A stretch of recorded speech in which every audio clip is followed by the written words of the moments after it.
Hey guys, you're probably wondering why I'm wearing this foil on my arm. Well, that's because we're here today to talk about Sir George Martin.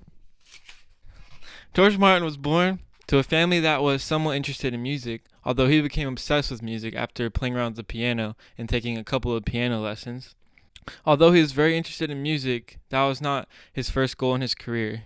His first job was working at a war office as a clerk, which basically meant to fetch tea, fetch food, Fetch any kind of food the employers wanted, and file papers that no one else wanted to file.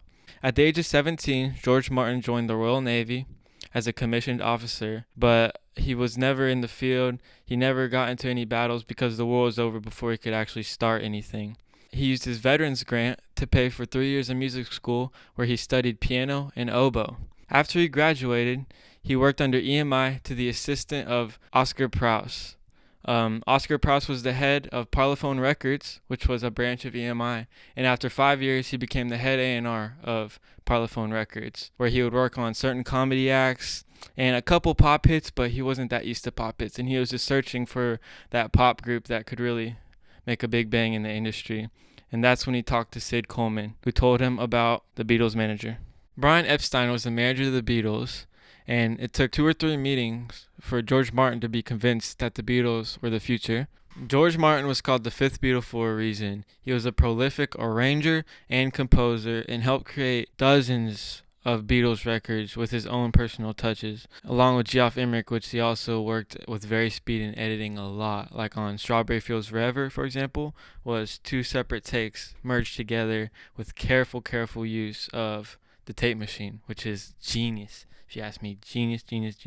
Matter much to me. Let me take you down, 'cause I'm going to Strawberry Field. Furthermore, he also composed original string arrangements for songs like Eleanor Rigby, Eleanor Rigby picks up the rice in the church where a wedding has been. Lives in a dream. Lovely Rita,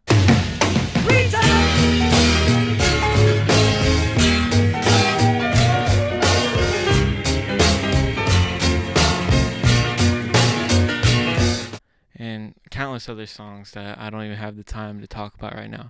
But basically, George Martin was just a genius, and he was called the fifth Beatle for a very good reason. In conclusion, without George Martin, I don't think the Beatles would have developed to be the stars that they were in this entire era. Everyone knows who the Beatles were, and I think George Martin plays a huge role in that, developing their somewhat immature musical styles into this beautiful pop band that they are now. Thank you for listening.